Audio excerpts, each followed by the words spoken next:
Here's some red flags for when you're interviewing a contractor that I would really question. If these items come up, I'd really question whether this contractor, whether you want to work for this person or not. Number one, they only accept cash payments. This could be a sign that they're operating below the radar. Maybe they're not insured. Maybe they keep poor records. I had a lady call me up just last month, and had this great contractor, really nice guy, paid him all in cash, and so 2/3 of the way through the job, he's not showing up, it's not working, the stuff he said he was going to do, he didn't do.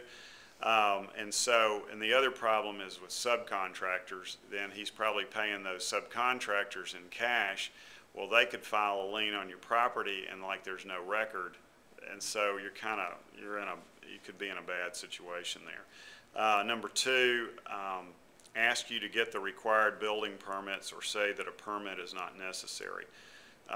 Again, some places require a permit, so you want the permit because that means that you've got an inspector who's inspecting like electrical, structural, foundation, and making sure it's by code. And the code means International Building Code, and there's certain requirements that you want to have happen. You don't want the electrical not done by code and literally start a fire.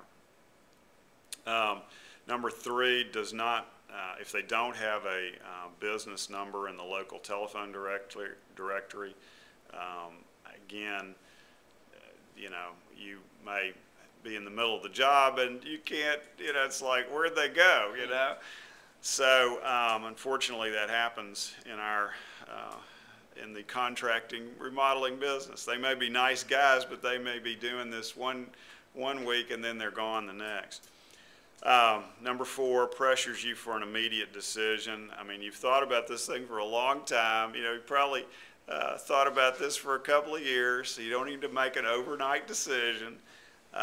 It's kind of funny when we're interviewing prospects who come into our office, we'll ask the wife how long she's been thinking about it, and she'll say 2 years. We'll ask the husband, and he says 2 weeks. So you don't need to be pressured into making a quick decision. Number five, if the contractor offers an exceptionally long guarantee, like 10 years, I mean, you want to deal with somebody who's been around, who solves problems, who has good referrals from past clients, because that's really what it's all about is having referrals. But I mean, if somebody's offering you 10-year warranty, there's probably a red flag. There may be something going on there.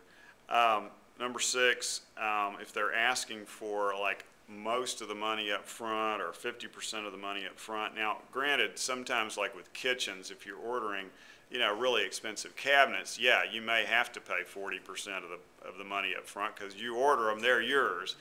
But most jobs, I mean, you shouldn't be having to pay that much money up front. What we recommend is paying in milestones, so that let's say when they frame up the roof, they get this amount of money. So it's something that everybody can see. It's not they show up on your job on Friday and want $5,000. It's something that everybody's agreed upon. Also, number seven would be if they want to do a cost plus agreement with incomplete plans and specifications. Some contractors and carpenters, they're great, nice guys, and they know how to do the work, but they don't know how to really plan out a job. And so it's kind of like, hey, I can start tomorrow, which they can. It's kind of like, here, give me some money, I'll start tomorrow, but they haven't really planned out the job. So how long is the job going to last? How exactly are we going to frame up that roof? Orders, like, don't we need to order these windows ahead of time so I don't have holes, in this addition? The cost plus, sounds really great, but normally that means, well, they're kind of winging it. It's kind of like, well, let's just get started. It's gonna be about this much money. So again, we've heard horror stories over the years of, project that was supposed to be $40,000 and take 3 months, and it took 6 months and it was $80,000. Because again, it's like, let's just start tomorrow. So we think you need to have much more planning. Number 8 proposes that the project be started without complete plans and specifications, selections, and a written contract. We compare this to a road map. You got to have a road map to know where you're going, and that's your road map. Let's see, and number 9 states that his company does not have all 3 types of insurances. Again, to me, that's a huge danger. You want to make sure he's insured, his subcontractors are insured, so that everybody's covered if something happens, because it's not uncommon for people to get hurt on your job. Somebody falls off a roof, somebody's using a power tool. This happened to us, I don't know, years ago, and one of my guys, he circular saw and cut his leg. Now he was out for 3 months, but he was okay. But so stuff does happen. So you want to make sure you're covered, and there's no liability. So those are the things that I would say. If a contractor proposes any of that, you want to ask a lot of questions and make sure everything's cool. That there's a misunderstanding here.